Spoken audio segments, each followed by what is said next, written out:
नमस्कार मित्रांनो, मी प्राध्यापक डॉक्टर संतोष सूर्यवंशी तुमचं सर्वांचं परत एका वीकली चार्ट अनालिसिसच्या व्हिडिओमध्ये मनापासून स्वागत करतो. मित्रांनो, आज सकाळ-सकाळी ज्यावेळेला ग्लोबल मार्केटला ट्रॅक करायचा प्रयत्न केला ना, त्यासाठी मी पहिल्यांदा Xवरती गेलो, म्हणजे Twitterवरती गेलो आणि काय महत्त्वाच्या गोष्टी घडल्यात ह्या न्यूजमध्ये शोधत होतो. तर मित्रांनो, शॉक बसला.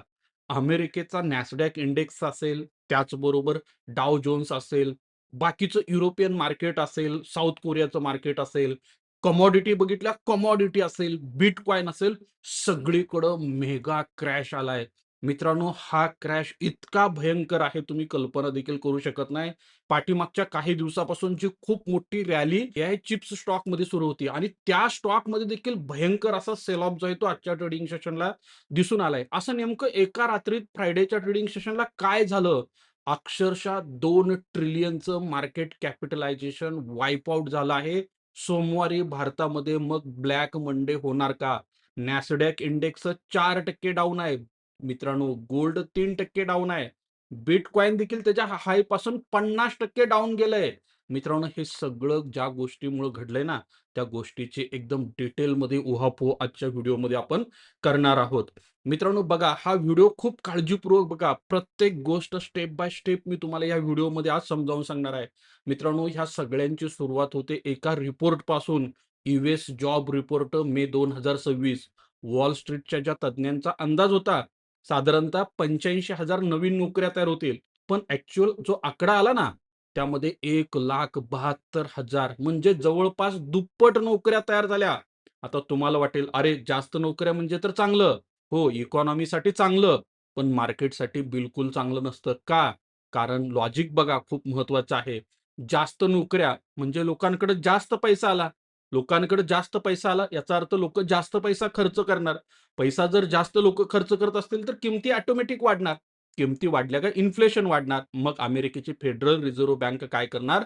रेट्स वाढवणार आणि इंटरेस्ट रेट वाढल्यानंतर काय होतं? ज्या मोठमोठ्या टेक कंपन्या आहेत, त्या कंपन्यांना जे कर्ज घ्यावं लागतं, ते महाग दराने घ्यावं लागतं. त्यांचा फ्युचरमधला प्रॉफिट कमी होतो आणि इन्व्हेस्टर शेअर्स विकून टाकतात. रिझल्ट काय झाला? नॅसडॅक इंडेक्स एका दिवसात 4.18% क्रॅश झाला. हा क्रॅश इतका भयंकर आहे मित्रांनो, रेट हाईकची प्रोबॅबिलिटी शुक्रवारी एका दिवसात 67% वरून थेट 100% झाली आहे.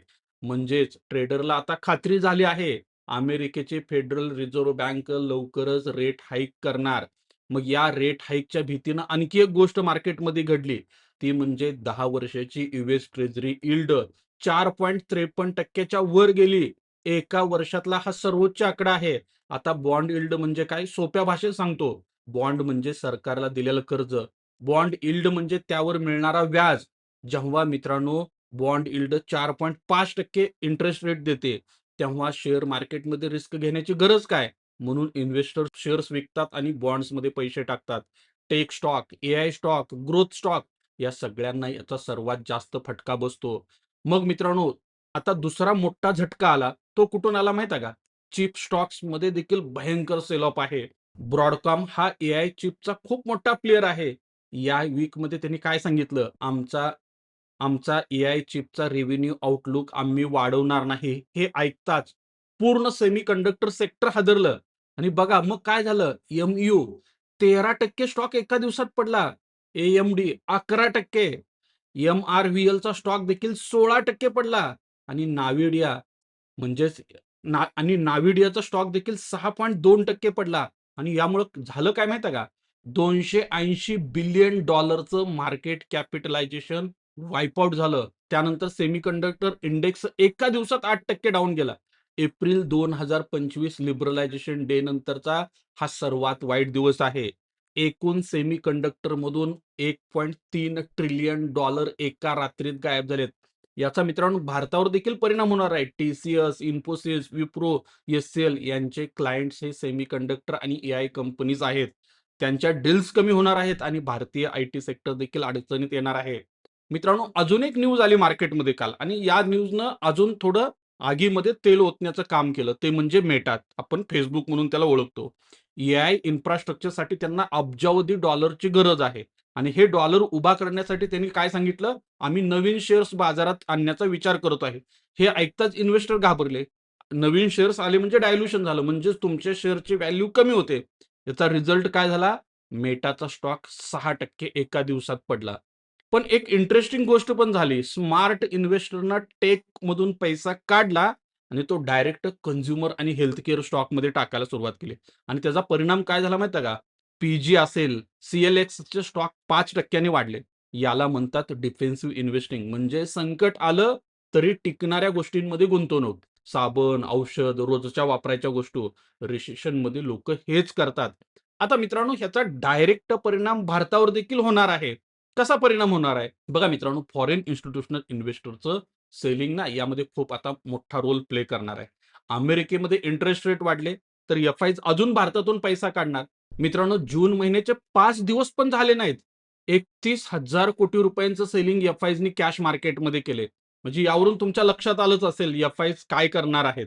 आणि एकदम डिटेलमध्ये पण डेटा मी पुढे जाईल तसं तुम्हाला एफ-आयचं दाखवेल म्हणजे तुमच्या लक्षात येईल.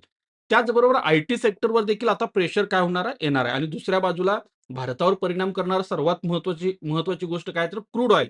मिडल ईस्टमधलं टेन्शन बिलकुल थांबायचं नाव घेत नाही. कारण अमेरिका, इराणच्या दरम्यान वार्ता सुरू आहे. सीज फायर होणार, डील होणार. अमेरिका इराणला नुकसान भरपाई देणार. ही पाठीमागच्या आठवड्यातली न्यूज होती. पण एक आठवड्यामध्ये कुठल्याही मोठ्या डेव्हलपमेंट झाल्या नाहीत. उलट युद्धाची परिस्थिती आणि हल्ले थोडे वाढत असलेलंच दिसून येते. म्हणजे याचा अर्थ मिडल ईस्ट मधला प्रॉब्लेम बिलकुल सॉल्व्ह झालेला नाही. क्रूड ऑइल आजही $92 आसपास ट्रेड करते. म्हणजे भारतामध्ये देखील इन्फ्लेशन येणार आहे. स्वतः रिझर्व्ह बँक यावरती खूप काळजीपूर्वक लक्ष ठेवून असल्या दिसून येते. फक्त भारतासाठी एकच पॉझिटिव्ह गोष्ट सुरू आहे. ते म्हणजे आपले डोमेस्टिक इन्स्टिट्यूशनल इन्व्हेस्टर थोडंफार बाईंग करत आहेत आणि मार्केटमधलं सेलिंग कॉम्पेन्सेट करत आहेत. मी तुम्हाला चार्टवरती जाऊन पण काही गोष्टी दाखवतो म्हणजे ही गोष्ट तुम्हाला अधिक क्लिअर होईल. मित्रांनो, तुम्ही जर आपलं मार्केट ऑब्झर्व्ह केलं ना, पाठीमागच्या 2 आठवड्यामध्ये कंटिन्यू मार्केटमध्ये जे आहे ना, तुम्हाला सेलिंग असलेलं दिसून येते. आणि सध्या जर बघितला तर आर-एस-आय 39च्या आसपास सुरू आहे. म्हणजे आर-एस-आय मध्ये देखील एक क्लिअर डाउन ट्रेंड आहे. चार्टवरती देखील एक क्लिअर डाउन ट्रेंड आहे. वीकली चार्टवर जर बघितलं तर एक इम्पॉर्टंट टेक्निकल सपोर्ट जे आहे ते सेलच्या सिग्नलमध्ये आहे. म्हणजे खूप जास्त प्रोबॅबिलिटी आहे मार्केट परत एकदा काय करू शकतं माहित आहे का? तर 3 जून 2024ला जो मार्केटनं लो केला होता, तो low may be market test करायचा प्रयत्न भविष्यामध्ये करू शकतं. तो कधी टेस्ट करणार आहे माहित नाही. पण टेक्निकली सेटअप जे आहे ना त्या पद्धतीचं सध्याला तयार होते. कालच्या ट्रेडिंग सेशनला सिल्वरमध्ये देखील काय झालं, एक जोरदार सेल ऑफ येताना तुम्हाला क्लिअरली दिसून आलाय. जवळपास 10% सेल ऑफ जो आहे ना, या आठवड्यामध्ये सिल्वरमध्ये आहे. आणि बघा आता सिल्वर काय करायला लागलंय, पाठीमागच्या 4 आठवड्यापासून एकही ग्रीन कॅन्डल सिल्वरमध्ये तयार झालेलं नाही. सिल्वरमध्ये कंटिन्यू चार्टवरती वीकनेस विजिबल आहे. मी तुम्हाला पाठीमागच्या आठवड्यामध्ये देखील सांगितलं होतं, जर सिल्वर तुम्हाला $60 आसपास जर मिळत असेल, जर लाँग टर्म इन्व्हेस्टर असाल, पुढल्या 2 ते 3 वर्षाचा मार्केटमध्ये सिल्वरमध्ये गुंतवणूक करण्याचा जर तुम्ही विचार करत असाल, तर ई-टी-एफच्या माध्यमातून, सिल्वर एस-आय-पीच्या माध्यमातून तुम्हाला एक चांगली अपॉर्च्युनिटी मार्केट काय करू शकतं, मे बी देऊ शकतं. त्याचबरोबर मित्रांनो, गोल्डचा जर विचार केला, तर गोल्डमध्ये देखील अल्मोस्ट अशीच परिस्थिती आहे. जवळपास पाठीमागच्या 4 आठवड्यापासून गोल्डमध्ये देखील कंटिन्यू सेलिंग असलेलं दिसून येते. कालच्या ट्रेडिंग सेशन म्हणजे या वीकमध्ये जर गोल्डचा चार्ट बघितला, तर गोल्डमध्ये देखील जवळपास 4.5% पेक्षा जास्तीचं सेलिंग असल्याचं दिसून येते. या ठिकाणी देखील आर-एस-आयचा जर ट्रेंड बघितला, तर तो देखील क्लिअरली निगेटिव्ह डाउन ट्रेंड असलेला दिसून येतोय. म्हणजे ओव्हरऑल जर बघितलं तुम्ही मार्केटमध्ये, तर या ठिकाणी क्लिअरली आपल्याला चार्टवरती गोष्टी काय करत आहेत, इक्विटीमध्ये सेलिंग आहे, सिल्वरमध्ये सेलिंग आहे, गोल्डमध्ये सेलिंग आहे. त्याचबरोबर क्रूड ऑइलचा जर विचार केला तर WTI क्रूड ऑइल जे आहे ना, ते अजून देखील जवळपास $90 आसपास ट्रेड करते. क्रूड ऑइल जे आहे ते जवळपास $96 आसपास ट्रेड करत असलेलं तुम्हाला दिसून येते. म्हणजे ओव्हरऑल जर बघायचं झालं तर क्रूड ऑइल एक्सपेन्सिव्ह आहे. बाकीचे सगळे असेट क्लास या ठिकाणी डाउन चाललेले दिसून येतील. आणि सगळ्यात महत्त्वाचं मित्रांनो, एफ-आयचा डेटा. बघा मित्रांनो, हे एफ-आय जोपर्यंत भारतात रिटर्न येणार नाहीये, तोपर्यंत आपल्या मार्केटमध्ये ऑल टाईम हाय बनणार नाहीये. मित्रांनो, या ठिकाणी जर हा जूनचा डेटा बघितला, तर 31,000 कोटी रुपयांचं सेलिंग एफ-आयजने आतापर्यंत केलंय. मित्रांनो, 20 मे पासूनचा जर डेटा बघितला, तर फक्त एक 25 मेचा अपवाद जर सोडला, तर दररोजच्या दररोज एफ-आयज भारतीय मार्केटमध्ये सेलिंग करत आहेत. म्हणजे त्यांचं सेलिंग खूप मोठ्या प्रमाणात एक्सटेंड होत आहे. म्हणजे ह्याचा अर्थ असा होतो मित्रांनो, एफ-आयचं सेलिंग जे आहे ना, ते खूप महत्त्वाचं आहे. आणि आता सध्या न्यूज पण येत आहेत. आपलं वित्त मंत्रालय असेल, पी असेल, long term capital gain tax असेल, त्याचबरोबर एस-टी-टी असेल, जे पाठीमागच्या 3-4 जे मोदी सरकारच्या काळात जे काही टॅक्सेस कॅपिटल मार्केटवरती वाढवण्यात आले, ते रिमूव्ह करायची एक चर्चा जी आहे ती सुरू आहे.